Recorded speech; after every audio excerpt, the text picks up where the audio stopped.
When two respected businessmen with ties to English royalty fall victim to gem thieves, it reveals a crime with more facets than anyone imagined.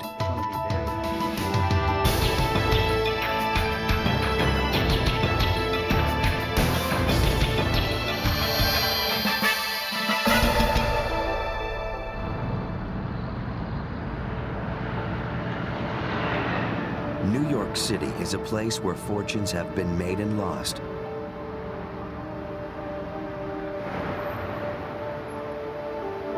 Sometimes in an instant. On March 2nd, 1990, the front desk at New York's posh Halloran House Hotel received a frantic call for help. Right up here. Two guests in room 1207 had been tied up and robbed at gunpoint. Their assailant had fired his gun at them before ransacking the room safe. The victims, Darius Guppy and Benedict Marsh, were devastated. As the proprietors of a fledgling gem business, they'd flown all the way from London to New York to sell their entire inventory. They had stored $4.5 million worth of rubies, sapphires, and emeralds in their room safe. Millions of dollars, 1.8 million in there. And now, those jewels were gone. They didn't get the clothes, they got the jewels. Are the police coming? Yes, they are. Let her out. Thank you. Just security? Okay. The victims were shaken, but unhurt. Detective, these two gentlemen right here was robbed earlier. NYPD. This policewoman will escort you out. Gentlemen, step outside, Guppy please. and Marsh were taken to the station, while the NYPD sealed the crime scene. Detective, earlier I came in here approximately about 10 minutes ago. First gentleman was laid down, face down to the bed. Also, detective, a hood clerk did use A pillow that appeared to have been used to muffle the sound of the shot lay next to the bed. Despite a thorough search of the crime scene, New York police came away empty-handed. The only fingerprints belonged to the victims.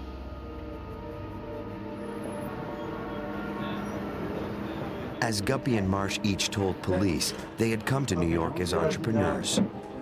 What was the first thing that happened? You're eating your sandwiches and then... Well, the first thing that happened was...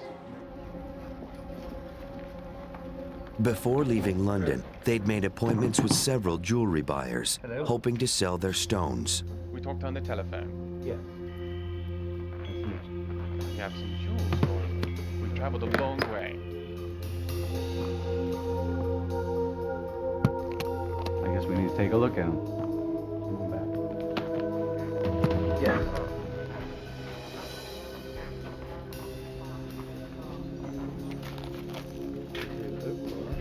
Marvelous stones they are, rarest in England. The buyers were respectful, and the meetings were friendly.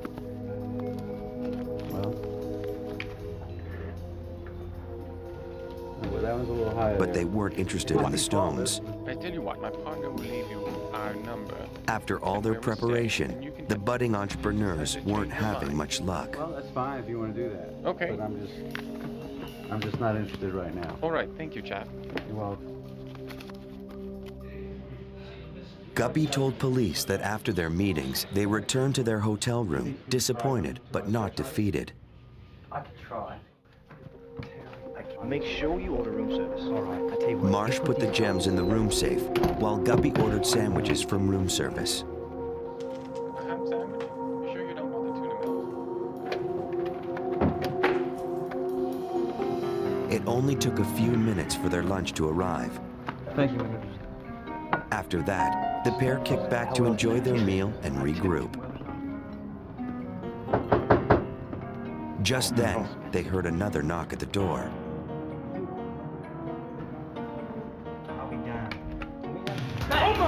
Two armed robbers burst inside. On the bed. Down on the bed. They tied up the terrified Englishman and insisted they hand over the key to the safe. When Marsh failed to respond, one of the robbers fired a gun. The shot barely missed his head. Up. Now. I'm getting up. The gunman once again demanded the keys to the safe. The frightened jewel merchants told the robbers where the key was.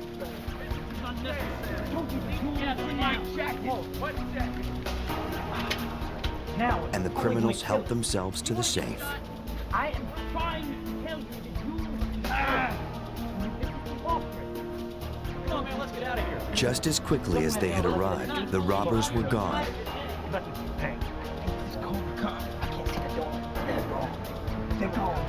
The stunned victims struggled to their feet and made their way to the phone to call the front desk.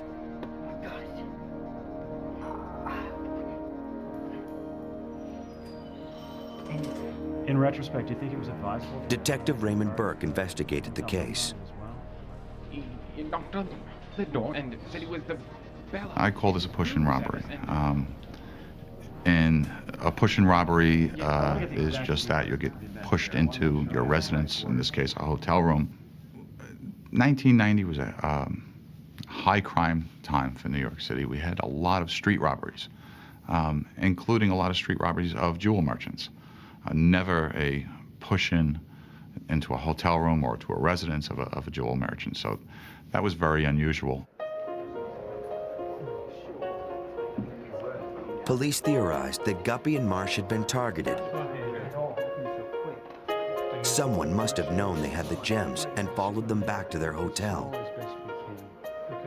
The NYPD created a sketch of one of the robbers from the victim's description. For the time being, it was all they had to go on.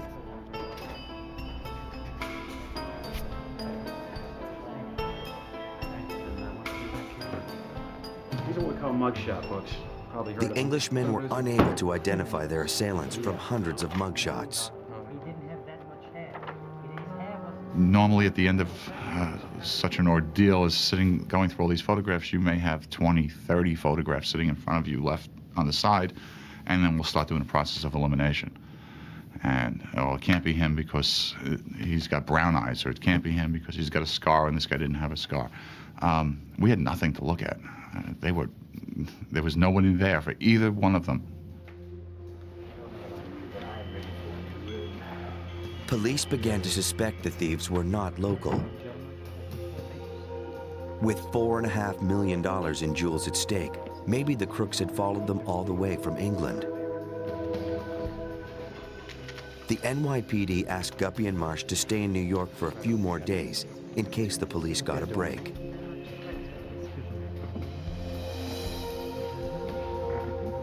But the initial investigation yielded few clues.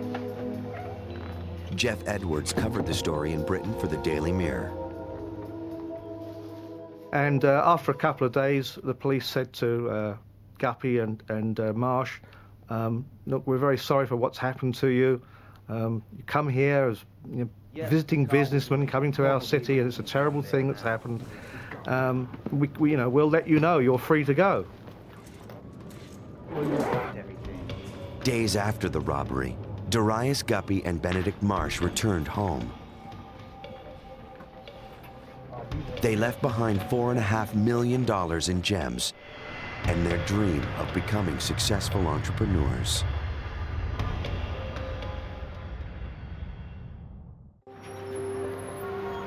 In New York, the search for the two men who stole $4.5 million from Benedict Marsh and Darius Guppy continued. NYPD detective Raymond Burke knew it would be a difficult job. After they leave, you have the great sigh of relief that your complainants have finally left, the office anyway. You can go back to work, and in this case, that's going back over your crime scene photographs. That's looking at your evidence, and that's documenting the interviews that you've already done, and that's going out to figure out what other interviews still have to be done. Police followed up on the only lead they had. In Brooklyn, a man had been shot to death when he was mistaken for a jewel merchant. Police thought Guppy and Marsh might have been victims of this same robber. If so, they were lucky to be alive. sketch I want you to take a look at. No one in the area recognized the man Guppy and Marsh described in the sketch. Police had very little to work with, but Burke remained confident the missing gems would lead them to the thieves. This was going to break eventually. You don't steal $4.5 million and nobody hears about it again. Those gemstones had to be sold. They were going to pop up somewhere, or somebody was going to get arrested and he was going to immediately give up his buddy. And that's the way most cases break. Detectives tried to force a break by visiting the gem buyers Marsh and Guppy met with prior to the robbery. Heard about. Yep. This composite sketch. None recognized the sketch of the suspect, Victims. but they did remember the victims. The thing about this is Most jewelers remembered them coming in, showing some stones, weren't interested. Nothing that stood out too much except for one jeweler who remembered them because they were British, and he didn't deal with many British merchants. Back in England, Darius Guppy and Benedict Marsh tried to get their company back on its feet. Although their entire inventory of gemstones had been stolen, they were insured through Lloyd's of London. Mr. Schwartz said it was relatively important that you call him back. Normally, an insurance company won't pay out an insurance claim immediately. They want to see how the investigation progresses in case of fraud. In this case, Lloyd's told me they would pay out immediately to Guppy and Marsh because of who they were. I asked who they were, and they replied, well, Darius Guppy is very well known in England, Socialite, explained his great-grandfather was the explorer who discovered the fish, and that Marsh's father was an extremely wealthy man in Great Britain. Darius's great-grandfather discovered the fish that now bears his family name.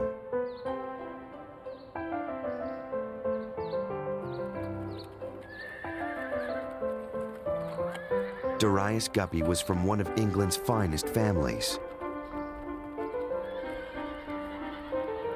Indeed, the society pages were invented for men like Guppy. He came from a respected British lineage and had more than a passing acquaintance with Lady Diana. In his days at Eton, he'd become good friends with her brother, Charles Spencer. Jeff Edwards covered the royals for the Daily Mirror. He had been the best man to Earl Spencer, the brother of the Princess of Wales, at his wedding. So he'd come very much into the public limelight because of that event. He was one of the top 1% of British society. He was a true, almost a blue blood. He was somebody who you would have expected to be a captain of industry, a member of Parliament, possibly a member of the House of Lords. But instead, Darius chose to make a name for himself and start a business with his good friend Benedict Marsh, a business that had nearly been destroyed by a New York robbery. Months later, things were starting to look up. Their insurers had paid their claim in record time, and their business was back in the black. Guppy and Marsh felt optimistic for the first time in months. They had no idea of the trouble that lay ahead. 1 year after Darius Guppy and his partner were robbed in a New York hotel room, the case would take a bizarre turn. In March 1991, Scotland Yard detectives arrested a man named Peter Risdon in an unrelated gem theft. All right then, Peter Risdon. Desperate to negotiate a reduced sentence, Risdon promised to tell them an interesting story. What sort of men were they? You say they're businessmen? So he said to the detectives, look, can I cut a deal here? If I tell you about something else that I know about, that I was involved in, something very serious, maybe I can get the charges dropped to lesser ones, or can get some help here. So the police said, well, what is it you want to tell us? Risdon told police he ran a spy store that specialized in counter-surveillance equipment, miniature cameras, and custom-built cases to conceal documents. What are you saying exactly, Mr. Risden? In 1988, two men walked into his store. Hey, boys. Darius Guppy and Benedict Marsh. At the time, India outlawed the importing of gold.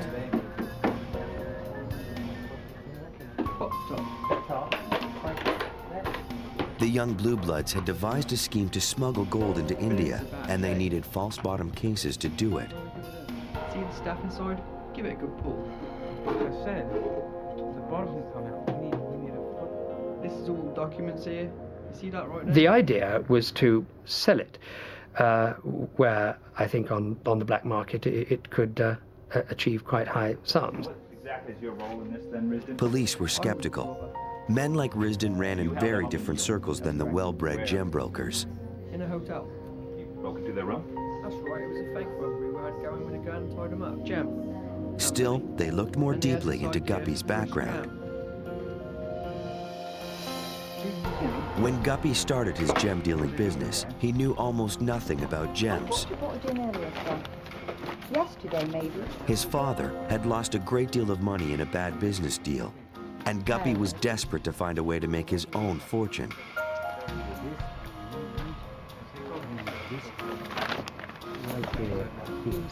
He attracted investors, like Marsh's father, by using the government's business enterprise plan, which gave tax breaks to investors in high-risk businesses. And the volatile gem market was very high risk. Having its certification from the government under the business enterprise scheme, they needed to show that the company was trading and trading successfully, and it wasn't at all. And as a result of that, they had a very large gap in their books. To make up the gap, Marsh and Guppy used the profits from their gold smuggling enterprise to purchase gemstones. The extra cash ensured they always showed a profit. The gold scheme proved to be a profitable but temporary solution. Hold on one second. Hold on just a second. Rumors began to circulate India would soon allow gold to be imported legally. Just open the market so anyone can bring it in. The market's just free to anyone. All right. Guppy and Marsh panicked. What's that all about? Police learned that when the smuggling money dried up, they needed a new way to keep their company afloat. Risden claimed Darius Guppy and Benedict Marsh hired him to help stage a gem heist in New York City. All the money in the gold bars. He claimed he had no idea they would defraud Lloyd's of London out of millions. I'm gonna get money for this because it's an insurance claim. Gonna defraud the Lloyd's of London. That's right. What you told us, we think... Scotland Yard detectives contacted the NYPD to learn that the gemstone robbery remained unsolved. The British police came on the scene and suggested to the NYPD that it wasn't a robbery at all and the whole thing was a fake, and they, the NYPD, had in fact been taken as suckers. Intrigued, Detective Burke brought Risden to New York for further questioning. So this was a setup from the whole beginning. Marsh, Guppy knew about the entire thing. How much were you supposed to be cut in? It was a flat fee, but obviously... Risden simply knew too much to be faking his story. Now, Scotland Yard, although having privy to some of the information on the case, hadn't actually gone through our case, our reports or our documents, even our photographs. And so prior to anyone giving Risden information, I sat him down and asked him exactly what happened, what he stated happened, and to describe things. And he went in complete detail, down to the color of the bedspreads in that room. Do you think you could find this lake again? I could try. It seemed he was telling the truth. I suppose. Police now knew the details of the entire scheme. Not only was the robbery bogus, so were half the gems. Forged paperwork turned costume jewels into million-dollar gemstones. Based on the fraudulent appraisals and Guppy's family reputation, Lloyd's of London insured them heavily. Yes, he is. After arriving in New York, Guppy and Marsh met with the Fifth Avenue gem buyers. All right. I tell you what, my partner will leave you our number and where we're staying, and you can get that if you decide to change your mind. Well, that's fine if you want to do that. Okay. But I'm just not the market. Then they headed to the hotel. Come on. Risden arrived around 2 p.m., right on We're schedule. gonna call room service, right? So you go wait in the bathroom there. After a lunch of sandwiches, they launched their elaborate plan.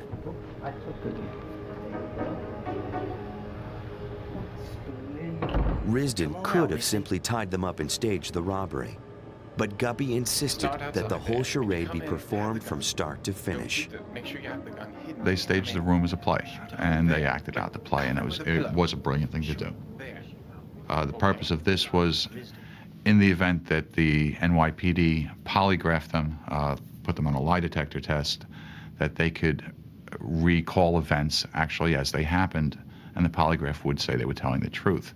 So they had Risden go through the motions of a robbery, knocking on the door, saying room service, opening the door, forcing them on the beds, and firing the gun into the bed. They thought this would negate any polygraph test. Shut up. Who are you? Get up. Get up. Need a chauffeur around 5 o'clock. When the men returned to London, they filed an insurance claim for nearly £2 million. JFK, yes, JFK. But the caper wasn't finished. Here so we can get our business done. The men had thrown away the fake gems. The real ones were still hidden in a safety deposit box in New York. Need any help, just let me know. Thank you. The day after they received the insurance check, they took the Concorde back to Manhattan, retrieved the gems, and returned to London the same day.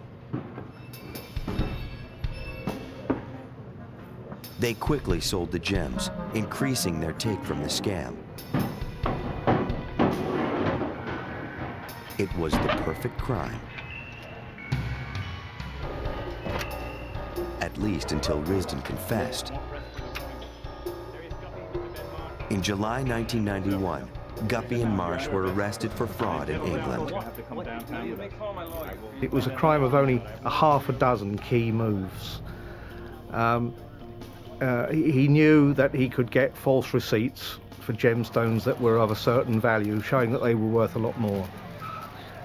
He was also certain that he was such a clever guy that by taking the stones first into the gems market in New York, he would create, if you like, an alibi for himself. He would create witnesses who would say, yes, he was here and those stones were here.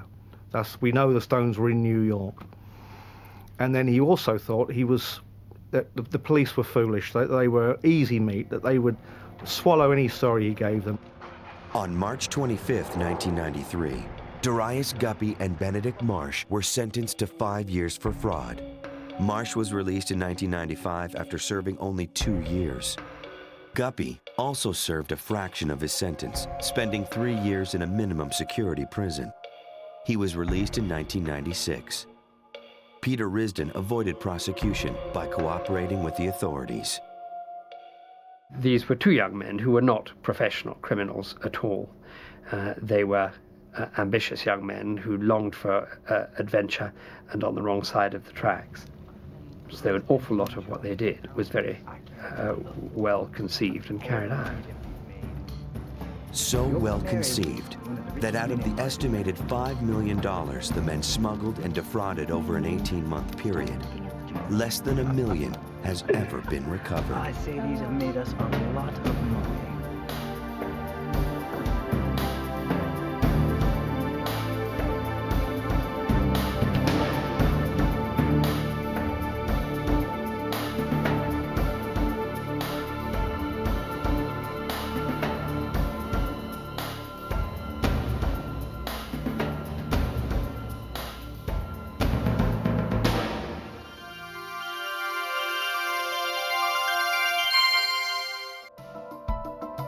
A cunning jewel thief leads police on a chase that spans the globe and lasts decades.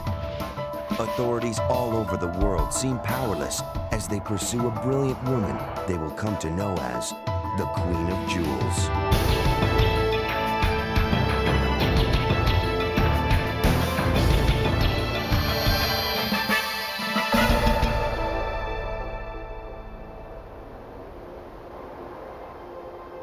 The barbed wire fences of the Colorado State Correction Facility hold some of America's most cunning criminal minds, including a thief implicated in more than 400 jewel heists. Louise Davis, the Queen of Jewels. I thought I could get away with anything. Let's say go into a fine store, and I'm speaking hypothetically, and just say you walk out with a $100,000 diamond ring that is of great quality. I just thought I could get away with it, because I did. During the course of her career, Louise Davis has stolen millions of dollars in precious gems from some of the finest stores in the world. She remembers the beginning of that career as a young black woman growing up in Slab Fork, West Virginia. Well, hey, Louise, how you doing? I'm fine. Mom told me. Oh, And she remembers the day her mother sent her to the store to settle a bill. My mom told me that if I make straight A's, I can get a watch. Oh, that's nice. While she was there, a watch caught her eye. That's a good one. It's pretty. I think you're gonna like it. The store owner allowed her to try on the watch. Yeah, well, how you been anyway? And he treated me so nice, and I was quite proud of the way he was treating me. And a man, a white man, See another one you might like? entered the store. This one here? Hi, Bob. His whole everything changed. He was no longer patient. He was no longer nice. All right, you just run on home there. Forgetting Louise had the watch, the man pushed her away. Come on in here. How you doing today, my friend? Doing fine. For an impressionable young girl, the incident would mark the beginning of her lifelong pursuit. I know I have this watch on, and I'm kind of miffed at the manner in which he has changed on me. And I'm not going to give him this watch back at the counter. I'm not going to do that. Thank you a lot, man. Louise changed her mind and gave the watch back. But the incident gave her immediate insight into the way people work. Based upon what happened in the store, I know how to go in another store and cause the jewelry man to forget I have his watch. And I went from this store to this store to this store until I made it happen. It was a lesson Davis would call upon in the years to come. By the time she was a young woman, Davis's life was in chaos. She was divorced. She was unemployed. And she had a family to support. She decided her only option was to steal her way out of trouble. But first, she had to reinvent herself. Davis read fashion magazines like how-to manuals.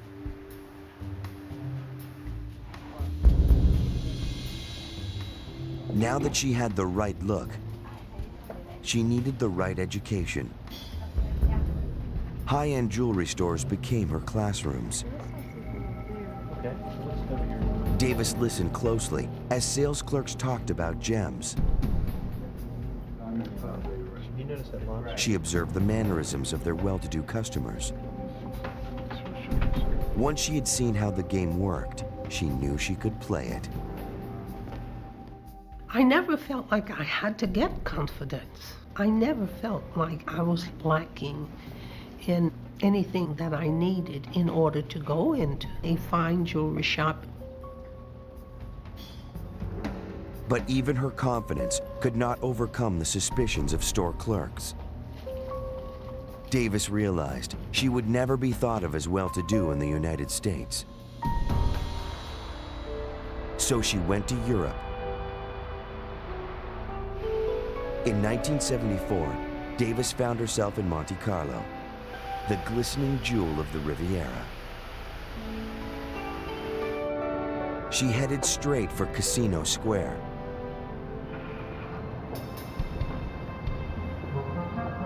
There she found exactly what she was looking for: the most expensive jewelry stores in the world.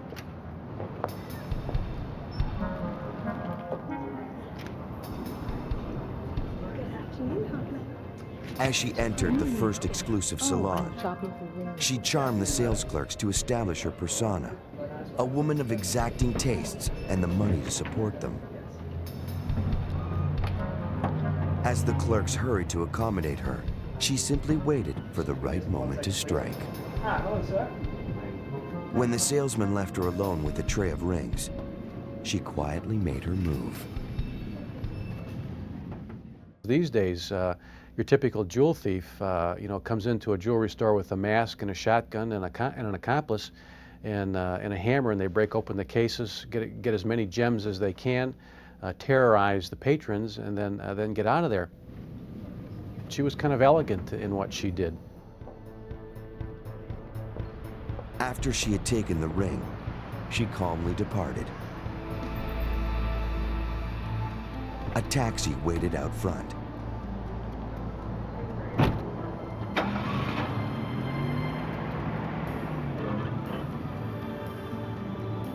Once safely away, she examined the ring more carefully.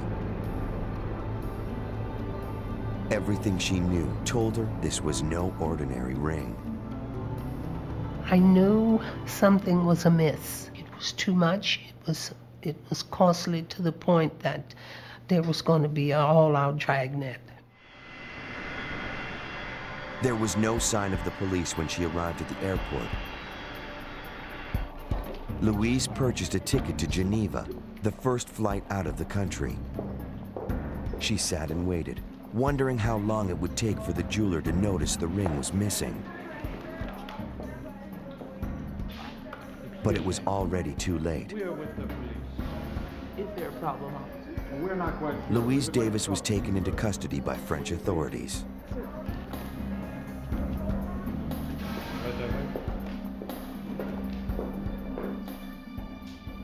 The policemen grew frustrated. They had nabbed their suspect, but the ring was nowhere to be found. Louise had been searched several times, but she used sleight of hand to transfer it from one hiding place to another.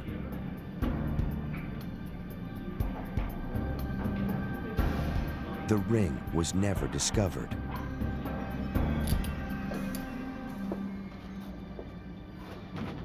Eventually, I go to jail. Every day or every other day, they would come looking for it. And every day I had it. I thought about throwing it away. I thought about giving it to them. And the attorney told me it wouldn't make any difference. Don't. If she was going to keep it, she had to hide it. Louise requested a pair of nail clippers. She used them to pry the diamond from its setting. Then I got me some thread, black thread and a needle. I put the diamond in the panty girdle loop, and I whip-stitched it.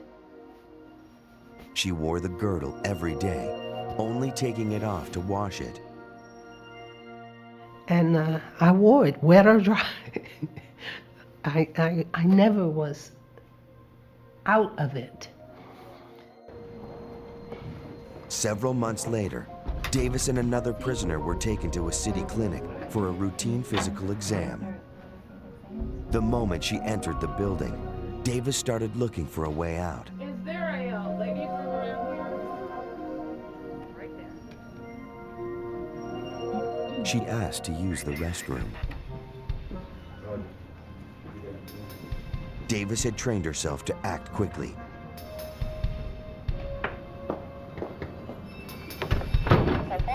This might be her only chance to escape.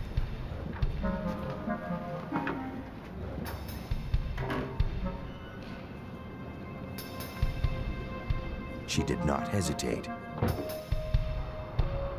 As Davis left the hospital, she spotted a man getting into a car. She knew she was home free. He would not be the first man taken in by her charm, nor would he be the last. He drove me to over into Belgium, and that's where I went and got the passport. I just got out of there quick. I left that day.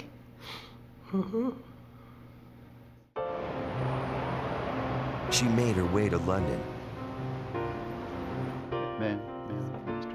The polite young girl who grew up in the poverty of coal mining towns now mingled with European high society. Davis called them her bubbas.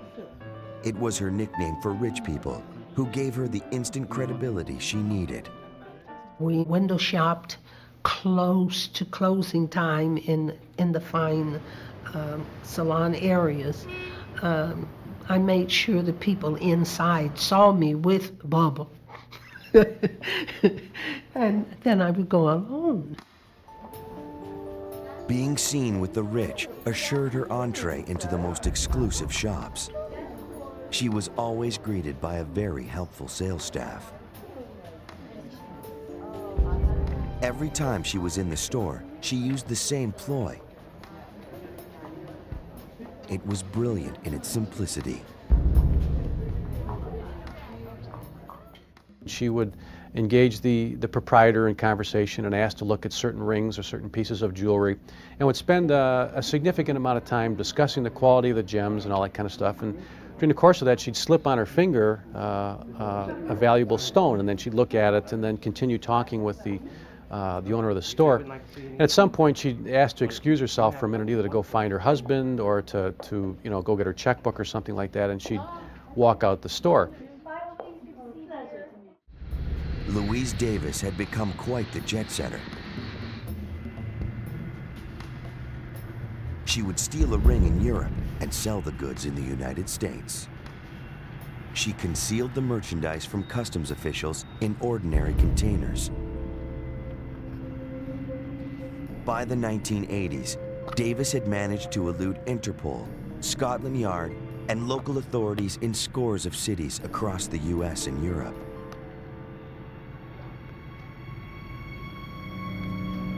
But her luck was about to run out.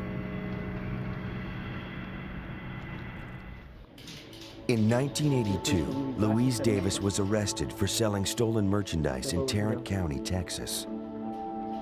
The item in question was a 3-carat diamond ring worth nearly $32,000. Okay, look straight at me.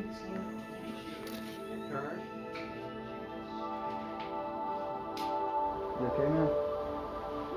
You have a number 3. At various times in her long career, she'd been arrested and put in jail. She never stayed for long. One evening, while awaiting trial, Louise complained of abdominal pains. Where's number 3? That would be great. She was transferred to a hospital where she convinced a volunteer to uncuff her. It was all she needed. Davis spent another 5 years on the lam. The FBI finally caught up with her in 1987. She was sent to jail for 6 years. Nearly 60, she was released. But was Louise Davis ready to retire?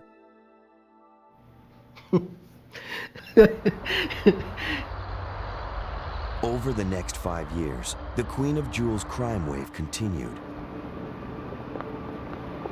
Then, in 1998, she set her sights on an upscale department store in Denver, Colorado. To the salesman in the store, the new customer was impeccably dressed, poised, and articulate. She seemed every inch a sophisticated woman of means. She told the clerk she was interested in purchasing a diamond bracelet and matching This one ring. as well? He showed her several Perhaps two rings. pieces. It would be his first mistake. Most insurance companies do not permit more than one piece of jewelry to be shown at one time. But you cannot do that to someone that you think is millionaire. Working with you today. Well, thank And you, I hope to sir. see you again soon. Please come After back. 30 minutes, Davis said she couldn't make up her mind. She said she would return later that afternoon with her husband. What'd you make up? She couldn't decide if she liked the size or the season. So, it's still up in the air. She said she has to go talk to her husband. Well, is there one of the rings over there? Maybe. I put 'em The all sales up clerks here. finally realized the truth. You don't think she might have taken a ring? The lady was a thief. Oh my God.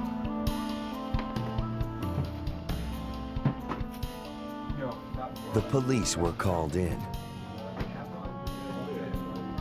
The suspect had been careful not to leave behind physical evidence. The stolen ring was large, 3 emerald-cut diamonds in a platinum setting. It weighed more than 5 carats and was worth $57,000. The officers relayed the suspect's description to Detective Gail Riddell, a 30-year veteran of Denver's Property Crimes Unit. Riddell had a hunch she knew who they were dealing with. The physical description and the method of operation sounded very familiar to me because of a bulletin that we had received from the Jeweler Alliance Securities.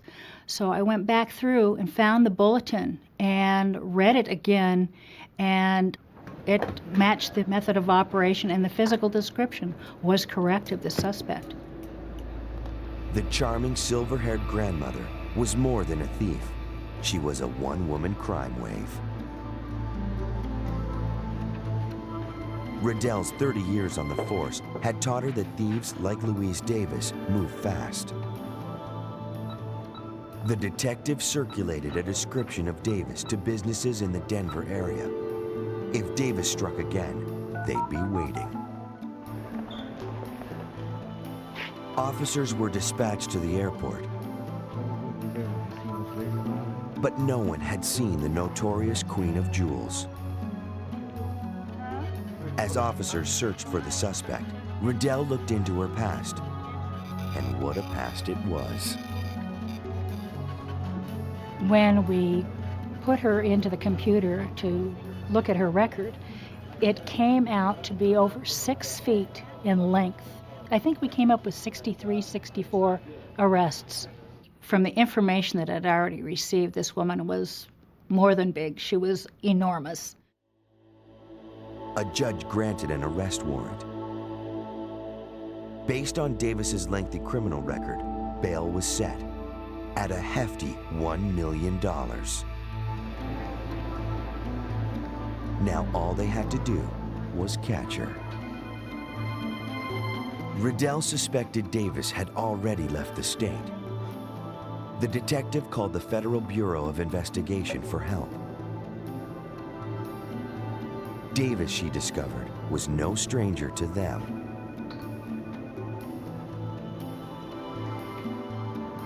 The FBI's Cleveland office led the Davis investigation. Her file listed her last known address as a home in an upper-middle-class Cleveland neighborhood. Nothing here. FBI agents searched her house. Davis was not there, but what they found intrigued them. Stashed inside the refrigerator was $10,000 in cash. It was the sign of a consummate professional. The refrigerator was probably one of many hiding places Davis kept in case she needed quick cash for a getaway.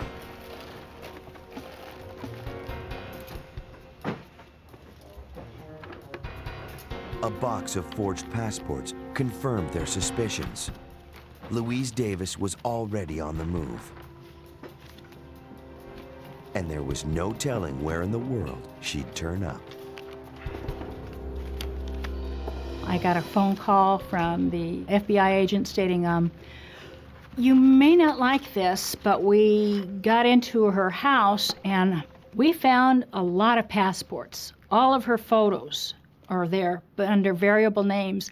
And she left the country and came back in one day shortly after your theft. And I said, are you telling me the ring has already been taken to Europe? And he said, no, but I'm just getting you prepared that there is a possibility. But he said, we are working on another angle here and we will keep you posted. And it was kind of like, as fast as we moved, she moved faster. It was beginning to seem as if the Denver Police Department and the Federal Bureau of Investigation would be outwitted by a little old lady.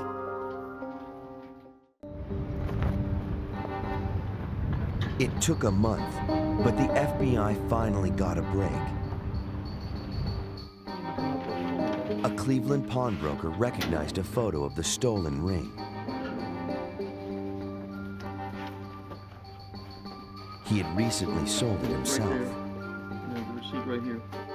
Let me look at the receipt here.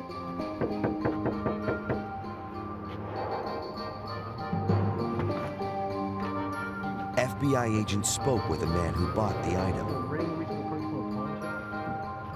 Yeah. Do you have it with you? Just one other.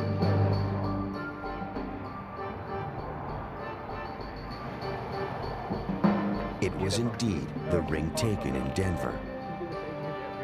Agents had recovered the stolen goods, but they were no closer to catching the perpetrator. A 68-year-old woman who was clearly still in her prime. Louise Davis had been on the lam for most of her life. She had eluded the FBI and Denver police detective Gail Riddell for over a month.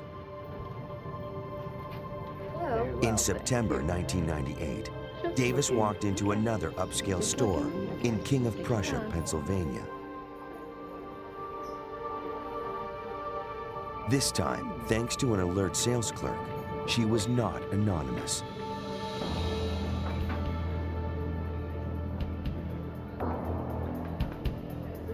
The clerk checked a wanted poster sent out by the Denver police. She recognized the infamous Queen of Jewels. She called security. Gail Riddell finally got the call she had been waiting for. Louise Davis was in custody, but for how long? I said, do not give her a bond. I said, my bond is $1 million on this case. And there was a hesitation on the other end. And I said, did you hear what I said? And he said, $1 million on this little old lady? And I said, yes, sir. I said, she is more than she appears. So please, you know, it's just everybody assumes from her demeanor and of her age that she is not a serious problem. And in fact, she really is. This time, Louise didn't get away. And she was soon sitting in a police interrogation room opposite the woman who had finally stopped her. I said, I want you to tell me how you did this. And she kind of stopped for a second. She looked at me and kind of smiled. And she said, you're the first detective that has ever asked me how I did it. Can you tell me what you did with that ring? The key, she said, was in her image. Oh, certainly. All right. Davis had built her career by mastering a shell game that played on the perceptions of others. Describe them to your husband. Sure. My name is Kevin again. Over and over, she performed the same con, and each time it worked. Certainly. Goodbye. I knew that I could have been just as successful on the straight and narrow. I did. I should have been a lawyer. But Davis didn't choose the straight and narrow. In February 2000, she was found guilty of grand larceny. Louise is eligible for parole in 2004 and could even be released earlier on good behavior.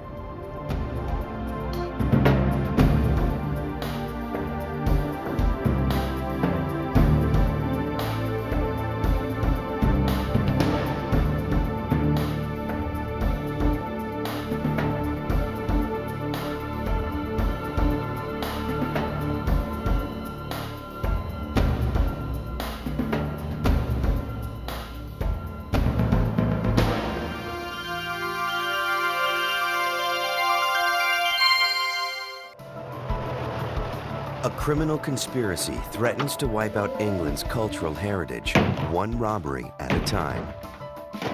Police struggle to catch an obsessed thief as artifacts worth millions disappear into London's underworld.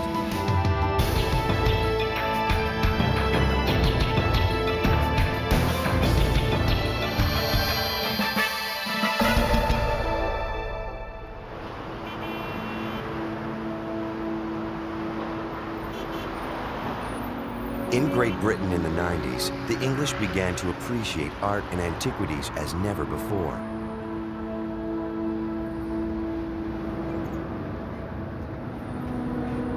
As their interest escalated, prime pieces became more valuable.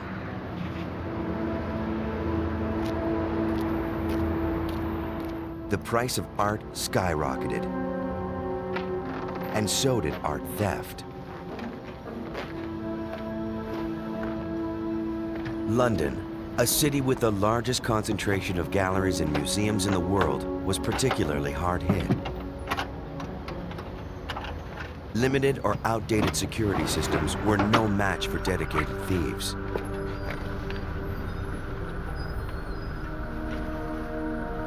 On December 5th, 1993, a small private art gallery called the Nortman was targeted.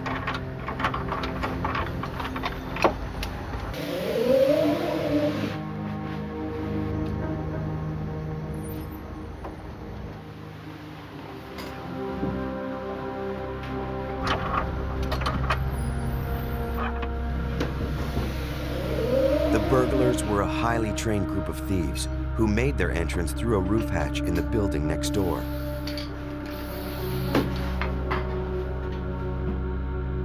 Once inside, they used a sledgehammer to gain access to the gallery. They planned it perfectly. They smashed through the wall without damaging any of the hanging artwork.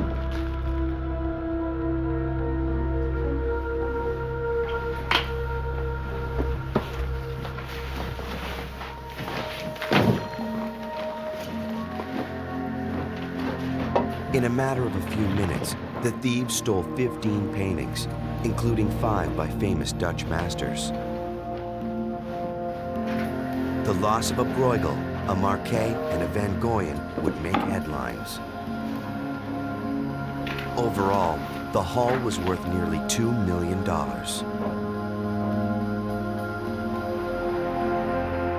The Nortman Gallery heist wasn't discovered until the next day. Inside the gallery, Scotland Yard detectives found no real clues, only the destruction the thieves left behind. Whoever pulled this job off knew exactly what they were after. What's that picture down there, all right? They had the opportunity to steal much more, but targeted specific paintings. Tell you what, Constable. Take a walk next door, have a word with the owner of the building, see if they got any. The boldness of the thieves and the efficiency of the heist made news all over Britain.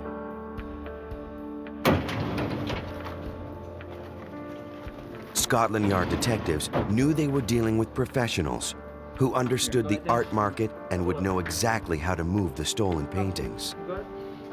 That was taken from the Norton Gallery. They would have to work quickly before the famous works disappeared overseas or into a private collection forever. What do you think? Investigators canvassed art dealers all over London's West End. Mr. Raleigh? They hoped one of the dealers had spotted the stolen paintings. Copies of some of the pictures we're going It was a long shot that didn't pan out. just catches you on the side. I'd appreciate if you At the time of the Nortman heist, London was overrun with art thieves. In the 1990s, art and antiquity theft in Britain was second only to drug crimes in terms of profitability. Alexandra Smith, operations manager for Art Loss Register. There was an enormous rise in art theft, and every few months it seemed to be a different type of theft that was being done. Magazines and television shows had popularized the value of antiques. Even the smallest pieces were bringing enormous prices. Where do we begin? £10. People started taking notice of the treasures in their own homes. I have to consult my client. 25. I would think we're pushing the price. Yes, I think somewhere around £20,000 to £30,000. Really? Absolute top, yes. How amazing. Yep, it's a wonderful, it's a wonderful thing, never seen before. As police discovered, common criminals were also becoming art experts. Armed with information gleaned from books and periodicals, they could now identify antiques worth stealing. We have heard, apparently, that the most popular book read in prison is The Miller's Antique Guide. So they are starting to educate themselves from prison. This new breed of thief, the art criminal, was brazen and smart. They exploited weaknesses in their target's security, stole precisely what they came for, and then simply disappeared. The police couldn't keep up with the criminals. They simply did not have the resources or the expertise to deal with the billions of dollars of art stolen each year.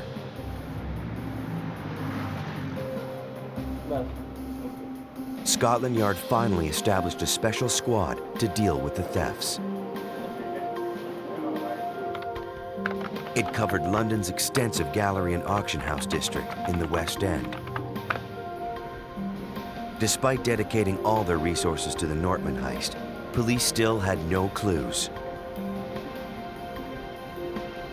As the days turned into weeks, they began to wonder whether the paintings had been stolen to order.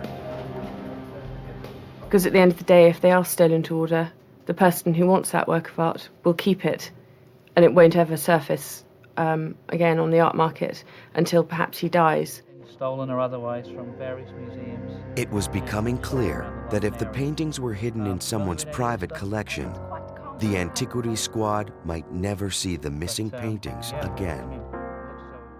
Constable, follow me. Weeks after 15 paintings worth nearly $2 million disappeared from the Nortman Gallery in London, police were no closer to finding the thieves. Take a walk next door, have a word with the owner of the building, see if we got. They were concerned for good reason. The bold crime was only one of many such robberies. Robberies that had now expanded from galleries to antique stores.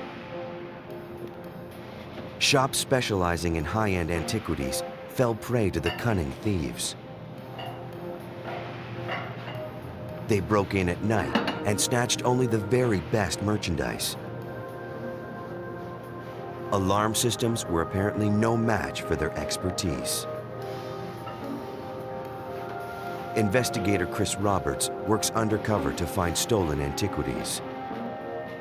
The simple fact is that no matter what your security is, determined thieves, if they want to break through and steal, they will. And they can do it fairly quickly. Alarms, the response time to alarms, security cameras, all the gadgetry that modern man can invent, develop, and put into place, generally speaking, can't stop a determined crook. The floodgates were open, the thefts continued, and the police were powerless to stop it. Art theft was big business, and Scotland Yard was overwhelmed. The Arts and Antiquities Squad tried to track stolen paintings, vases, china, and even furniture. they were only able to recover a small fraction of the stolen pieces. We'll say we drop a couple of them minor things. But even those small successes generated leads. You're not going to serve any time. We got a couple of outstanding warrants on you on that. Police rounded up suspects and brought them in for questioning. Although they agreed to talk in exchange for lighter sentences, they turned out to be middlemen in a much larger scheme. Interrogation revealed the men had heard rumors of a mastermind, a highly educated art expert who had planned and executed the Nortman heist. But none of them knew his name. Well, so much for Hamlet. Scotland Yard would have been shocked to learn that Professor Richard Lucas was the man they sought. And how else would you describe it, do you think?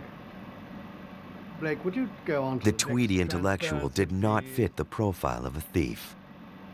Thank you. But Lucas lived a double life. Today is Dryden's All for Love. To his colleagues and neighbors, he was a respected educator. That ends well. Both of them are sort of analogy for life. Privately, however, he was a compulsive collector. When he wasn't teaching, he scoured antique shops, picking up all the treasures he could buy. Lucas collected virtually everything old, from books to clocks, from porcelain to fine art. He surrounded himself with hoarded treasure. Yes, indeed.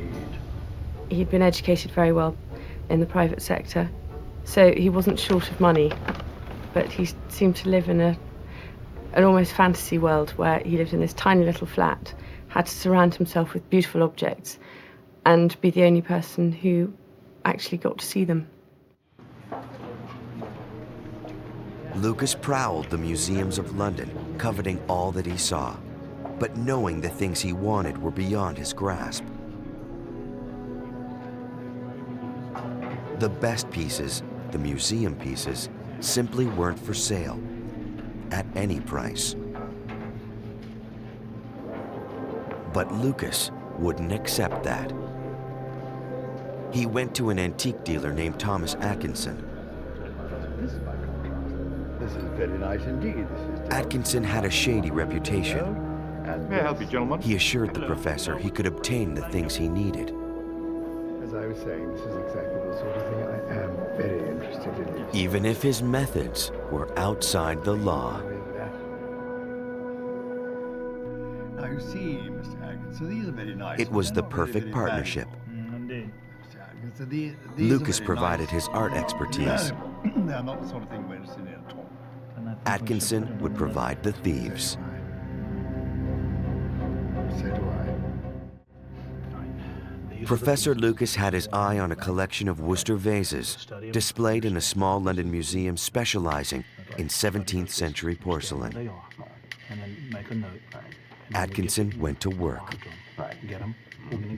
First, he assembled a gang of experienced thieves. The men studied the collection and photographed the layout of the museum where it was housed. Once surveillance was completed, the gang looked for weak points in the museum's security system.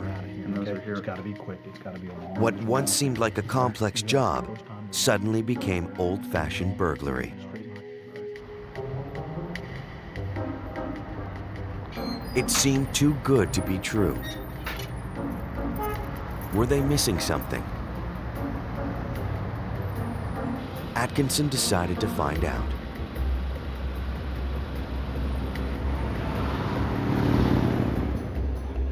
Atkinson followed a museum employee to a pub he frequented.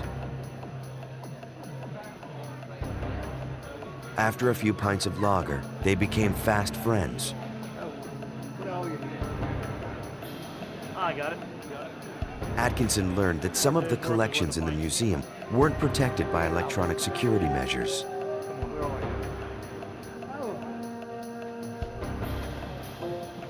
Atkinson and his accomplice, Leslie Mason, then walked into the museum with the only tool they would need: a bottle of solvent to dissolve a thin layer of adhesive that secured the vases to their display case. no alarm sounded. No security gates came crashing down. The men simply walked out with their prize. Robbing museums was easier than shoplifting, and London was full of museums. I think that we can probably find... The professor proudly displayed his precious vases.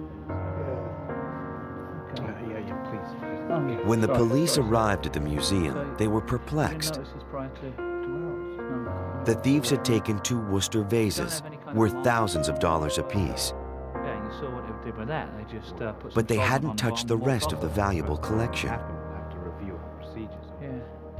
You were in at 9. What 9 kind till- of thieves were they dealing with? So you almost kind of like leave together. You just finish it up. The professor's obsession escalated. With Atkinson as his partner, he realized he could have anything he wanted. And what he wanted most of all was rare books. Quite old, of course, 17th century. Lucas had been a familiar face at the London Library's rare book room. 2 volumes you requested. There he'd pore over priceless old manuscripts, coveting every fragile page. He was a fanatical collector and very passionate about old books and items that weren't owned by him.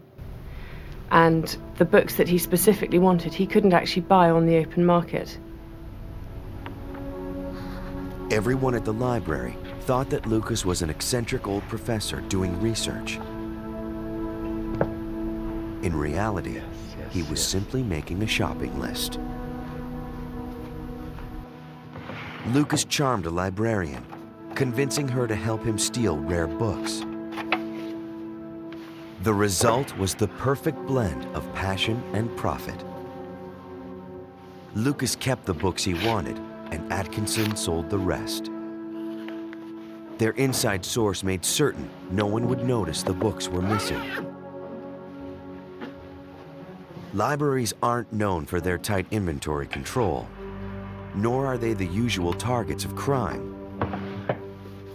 The simple plan worked flawlessly, and the thefts continued for months, book by priceless book.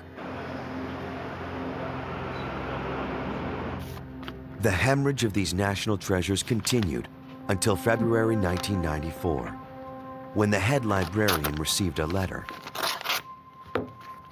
The anonymous sender claimed some of the library's rarest and most expensive volumes had been stolen. They were being sold on the open market. The librarian thought the letter was a hoax. He had no idea any of his volumes were missing.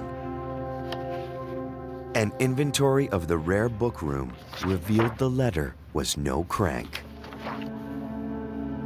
It seemed abundantly clear that quite a few books were missing from their secure library. And there was no way that these books should have been missing because members of the public couldn't actually take them out. They were to be viewed on the premises only. Nearly 80 books, some of them 400 years old, were unaccounted for. Especially the 6-volume. The theft seemed familiar. 400 years old. Only the most valuable books were taken, and police were unable to trace them. Someone might be able to walk out of a rare book room.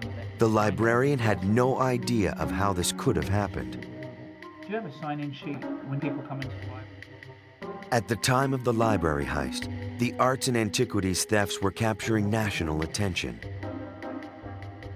Pressure mounted on Scotland Yard to find the missing items.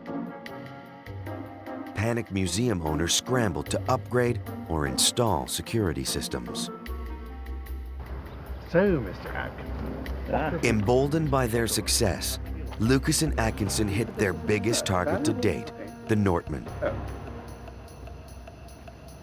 The robbery went off without a hitch. Yes, this is exactly right. Lucas was thrilled with his new acquisitions. Atkinson was just as thrilled with his new money. Together, there was no telling where they could go or what they would acquire. In 1992, an English professor and a common crook teamed up to rob London's finest museums and galleries. They made off with some of the empire's greatest treasures. After weeks of working the case, police finally got a lead on an art handler named Robert Black. Investigators from the Arts and Antiquities Squad went undercover to see if Black would implicate himself. We established a really good rapport. I was explaining to him that I would sell things on his behalf in Canada and the States, and I had some clients in South America. So he put together quite a collection of things. Black liked to talk. Not only did he reveal he trafficked in stolen art, he gave investigator Roberts the information he had been waiting for. He explained to me how they had broken into the Nortman Gallery. He showed me how they went along the tops of the walls.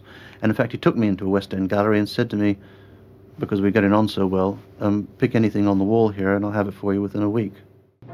Might have something in it. Police got a warrant to search Black's house. Inside, they found information implicating him in thefts of stolen artwork. Still, Black refused to talk. He gave information on the Nortman heist, but he didn't know the location of the paintings. Police hit another dead end. In desperation, they publicized a reward for information leading to the return of the stolen paintings. An informant finally came forward.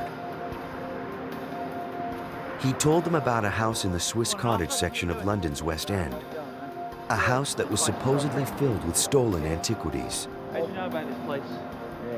He said the home belonged to an English professor named Richard Lucas. They grew too big and too successful, and every criminal in town knew about their activities.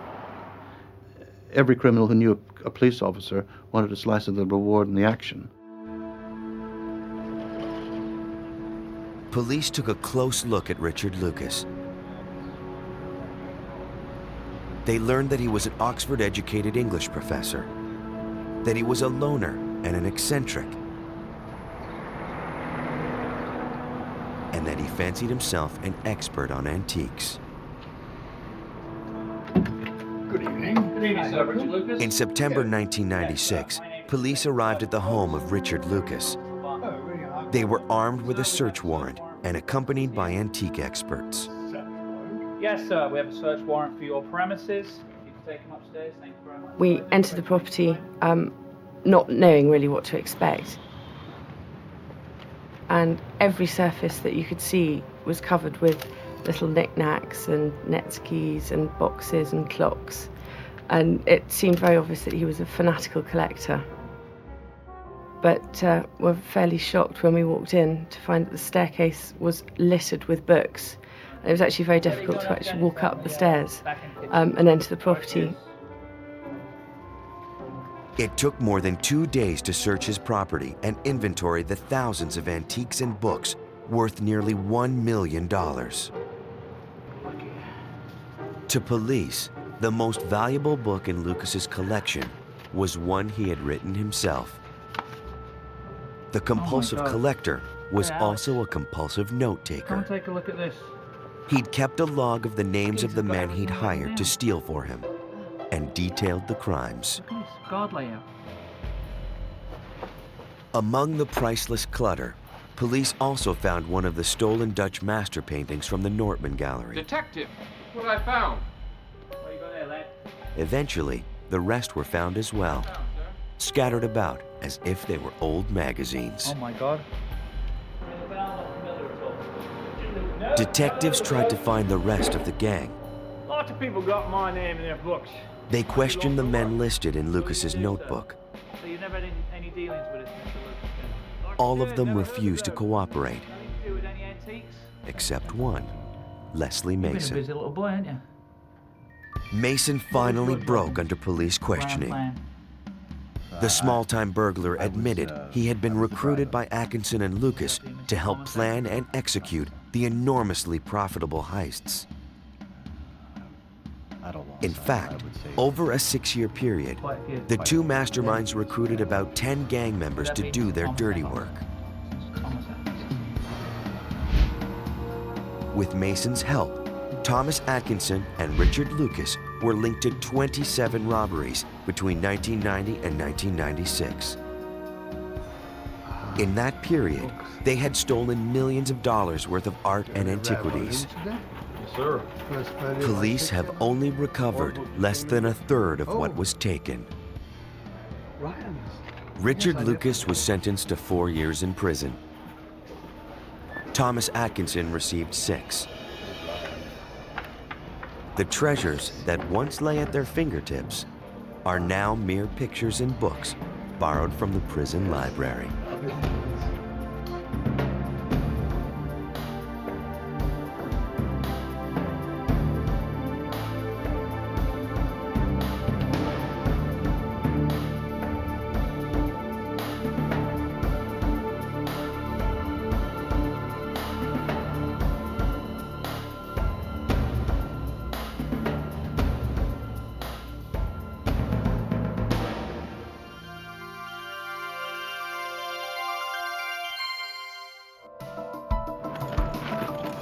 In the early 1960s, the Berlin Wall separates families, friends, and lovers.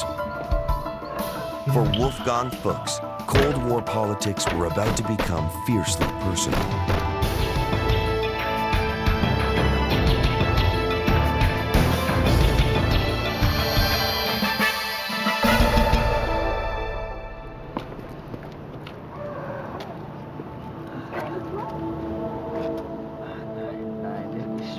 Wolfgang Fuchs and his fiancée Selina were typical young Berliners.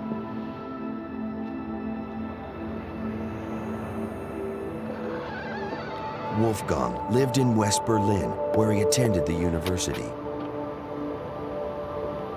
Selina lived in the East. Like many young couples, they had to plan their future around a country divided by Cold War politics. In 1952, East Germany had officially closed the borders.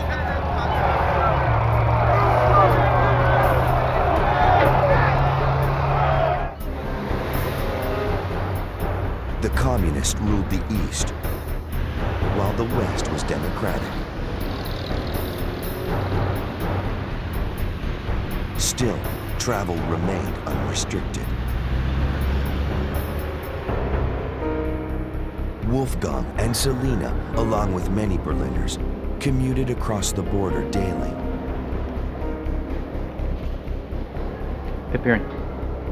But as democratic West Germany prospered, communist East Germany suffered shortages. The consequences were inevitable. Throughout 1960, 200,000 East Germans defected to the West. The East German government knew they had to act, and act fast. Continued defections would devastate an already depressed economy.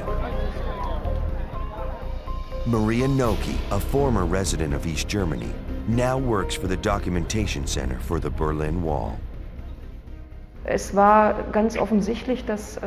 was very evident that something had to be done to stop the escapes from East Germany.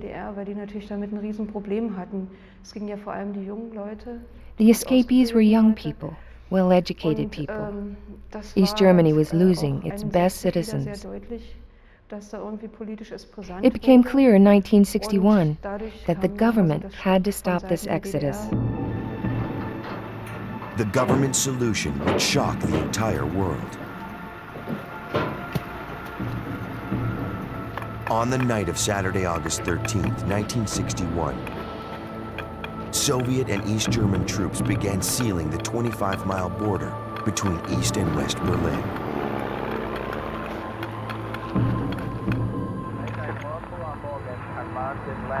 Like everyone else in Berlin that Sunday, Selina awoke to terrifying news. According to news reports on the radio, travel between East and West Germany was now blocked.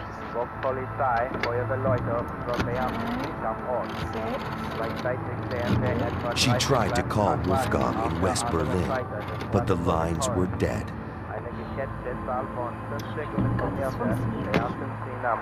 Klaus Klein remembers hearing the news. It didn't seem like a big problem. I thought we could get on the train, pull the emergency brake in West Berlin, and jump out. But it became clear when I learned the train doesn't even go into West Berlin anymore. The East Germans had blocked all train travel and the 95 streets connecting the two parts of the city. Wolfgang Fuchs and Selina were now separated by armed guards and barbed wire. He knew he had to move quickly if he was to rescue Selina.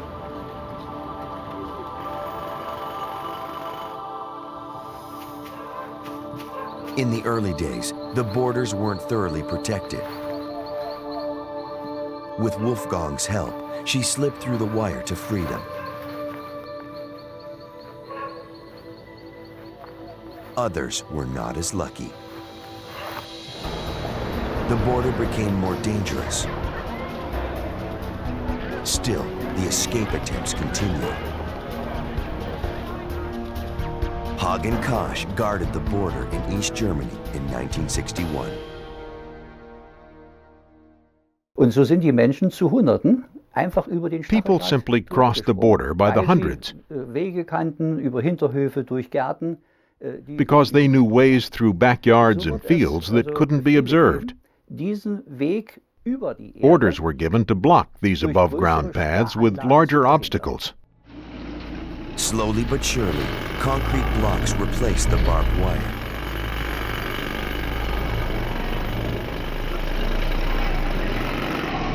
Within a few weeks, it became painfully clear that the Berlin Wall was there to stay.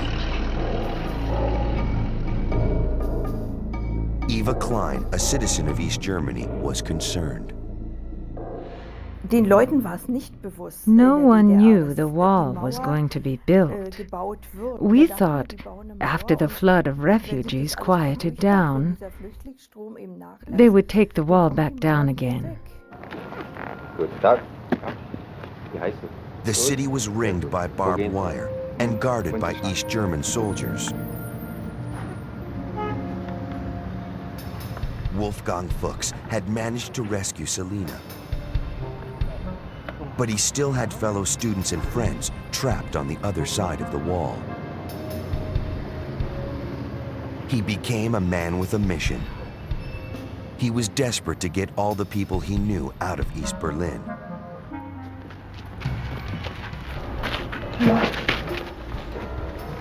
But crossing the border had become a nightmare.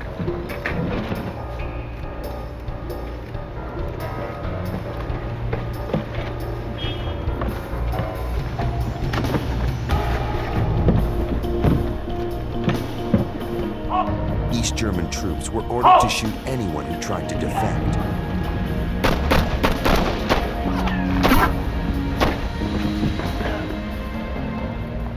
Within weeks, a dozen people were killed as they attempted to flee to the west.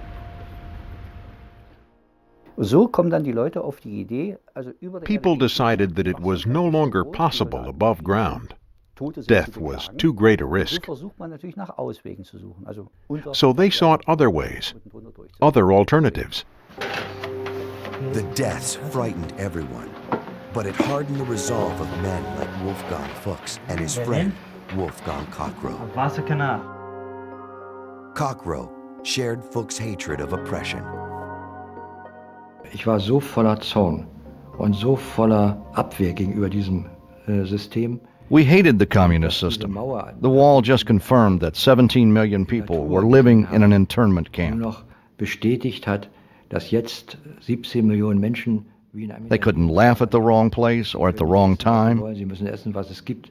Sie können nicht lachen an der falschen Stelle. They couldn't trust anyone, and they couldn't say what they wanted. Fuchs and his friends were desperate to get everyone they knew out of East Germany, and quickly. The wall was becoming better fortified by the day. Climbing over the wall was now impossible. Fuchs and his colleagues discussed going under it instead.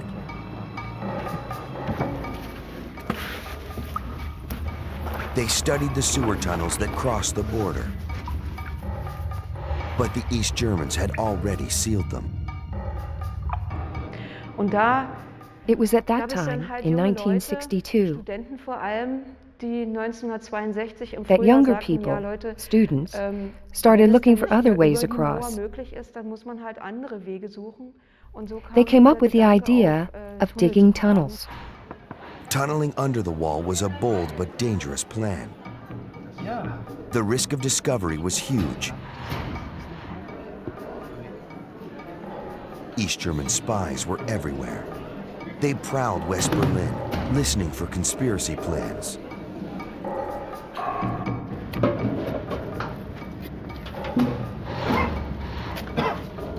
Fuchs and his team dug a 30-meter tunnel from a basement in West Berlin to a building on the other side of the wall.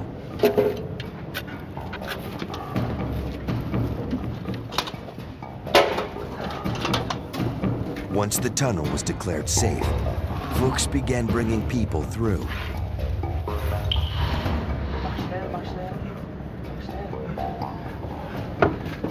Kommen!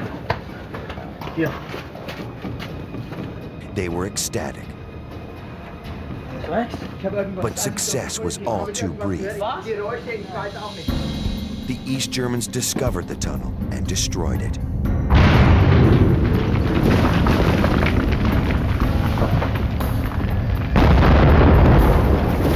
They had successfully stopped the influx of defectors through the tunnel. But they had not stopped the man who built it, Wolfgang Fuchs.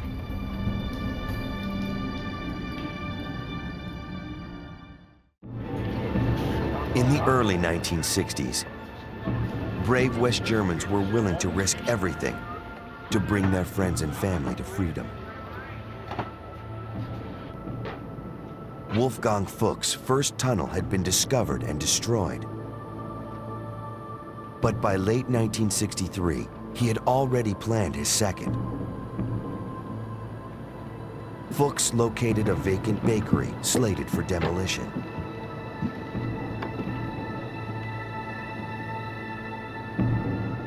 Secrecy was essential. East German guards watched for signs of escape. Discovery meant imprisonment or death. Was sagen Sie? Posing as a photographer, he struck a deal with the building owner.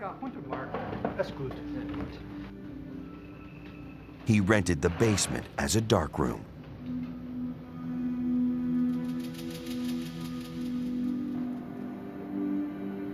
The bakery was in full view of the East Berlin watchtowers. Fuchs and his men would have to keep a low profile. The tunnel diggers would live in the basement for the duration of the mission. Fuchs also made certain that everyone who worked on the tunnel had friends or family in the East. That way, no one would inform on them. With his security in place, Fuchs now faced the sheer physical challenge of the task ahead. Beweg dich. The no-man's zone around the wall had been widened. They would have to dig a tunnel 145 meters long to reach an abandoned building in East Berlin.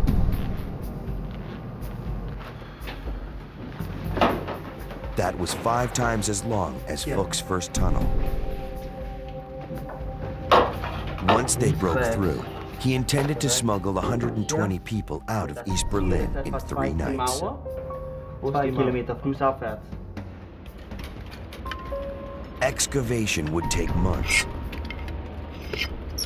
The mountain of dirt had to be kept in the bakery to avoid detection. It would eventually fill the entire basement and part of the first floor. Man muss sich vorstellen, da unten durch ein Alt-Berlin You have to imagine what was involved in digging a tunnel 12 meters deep through Old Berlin. was da an Kanalisation ist. There were old sewage systems, old electrical cables, foundation wires. It was difficult work. The heroic mission was delayed by problems. Was ist los? The sandy soil wouldn't support a long tunnel. It was an unstable, claustrophobic shaft with no room to turn around.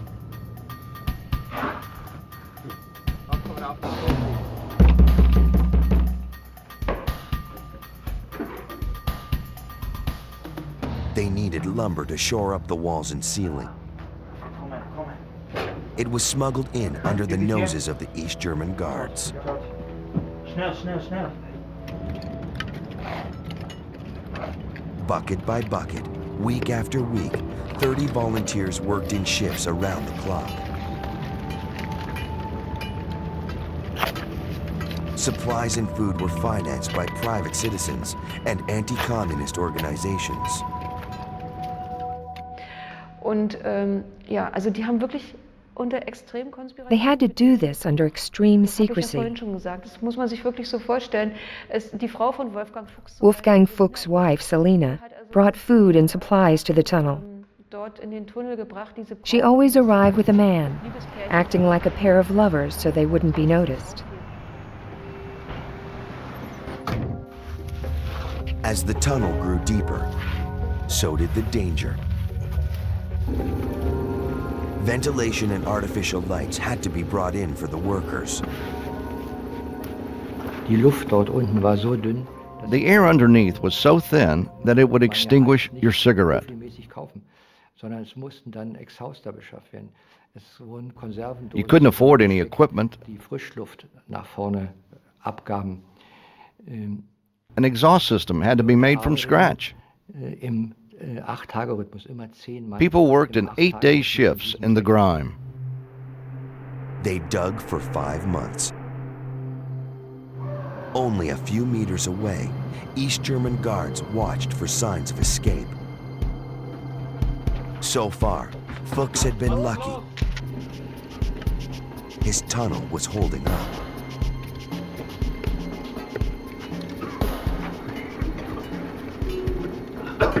The tunnel now stretched to over 100 meters.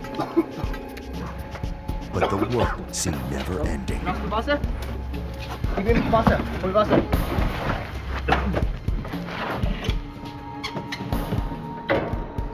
Then a digger hit a drain pipe with his shovel. They had finally reached their target in East Berlin. From here, they would simply follow the pipe to the surface. The crew was elated. Still, they knew their job was only half over. The real danger lay ahead.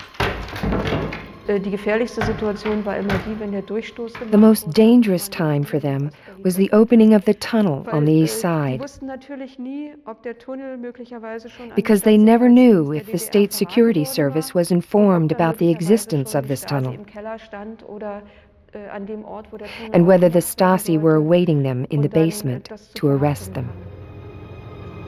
On October 2nd, Fuchs used a dummy to see if East German rifles awaited him on the other side. Dass wir in diesem toten We had broken through into this old, closed-up outhouse. am 2. Oktober war The tunnel was opened on October 2nd. die Anspannung, die ist natürlich heute schwer. It's difficult to describe the tension we felt when we reached the end of the tunnel. Once they determined the coast was clear, the team embarked on an awesome task.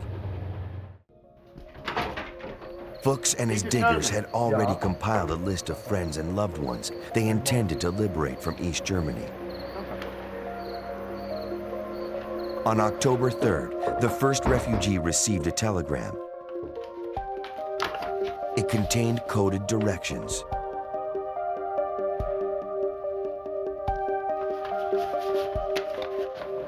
As instructed, he went to the train station and studied the timetable. A stranger arrived and pointed to the name of a city mentioned in the telegram. The refugee responded with a pre-arranged password.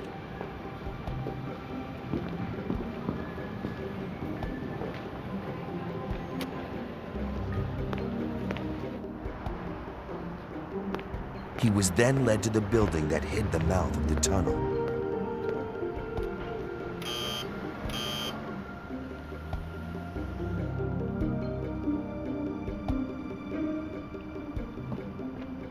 The password was his ticket inside.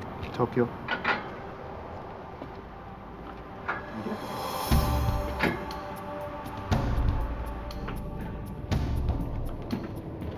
At the last possible moment, the team revealed the tunnel itself.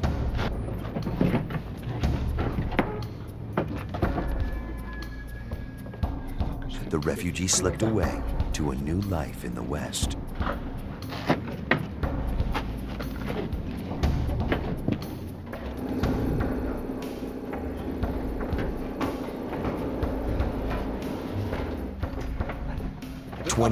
East Berliners escaped through the tunnel the night of October 3rd, 1964.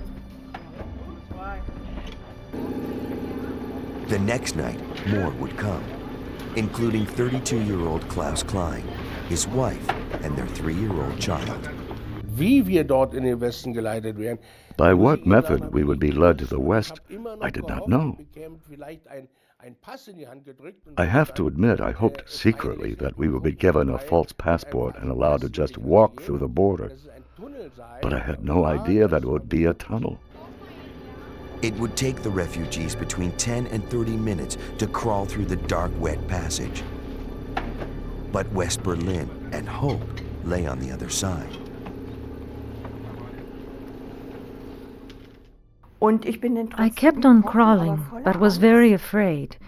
It was terribly difficult to crawl through this tunnel because everywhere there were things which people had taken along. In their fear, they did want to take some things with them, but dropped them on the way, and we had to crawl over all of these things. Once they reached the West, the refugees were cleaned up. They had to be presentable on the street. When they left the bakery, they emerged as free Germans. There was crying and hugging. There was an indescribable feeling of happiness and joy. People were hugging each other. Some of the people were relatives that had not seen each other for a very long time. Over the next 48 hours, 23 men, 31 women, and 3 children crawled to their freedom on their bellies. But Wolfgang Fuchs knew that with each person who disappeared from East Germany, the danger of discovery skyrocketed. It had taken 6 long months, but Wolfgang Fuchs had realized his dream of building a tunnel to freedom. On October 5th, that dream would turn into a nightmare.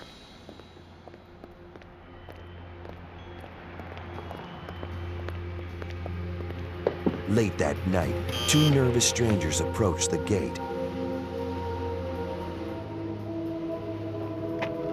They claimed they wanted to defect, but they didn't know the password.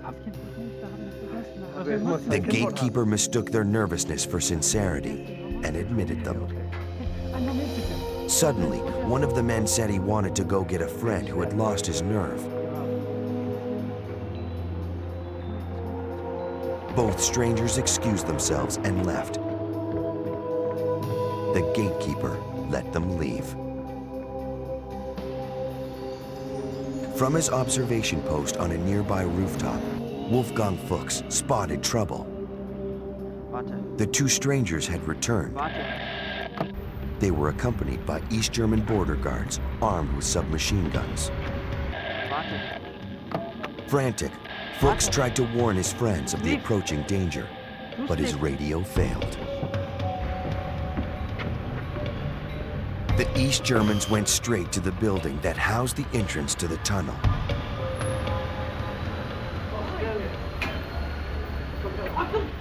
One of Fuchs' men fired a warning shot. In the firefight that ensued, Egon Schultz, an East German soldier, was killed. Unzulänglichkeiten auf Ostberliner Seite gab, sondern es wurde It was always claimed in the East that this Egon Schultz, this border soldier, was killed by criminal West Berliner slave traders. That was the spin. Documents released more than 25 years later revealed that Schultz was killed accidentally by the other border guard submachine gun. The tunnel was destroyed by East German authorities. In West Berlin, it earned the nickname Tunnel 57 for the 57 who dared to make the journey. In its 2 days of operation, it was the most successful escape route of its kind. Wolfgang Fuchs continued to help people escape until the early 1970s. He lived under the constant threat of capture until the wall came down in 1989. He now enjoys a quiet life.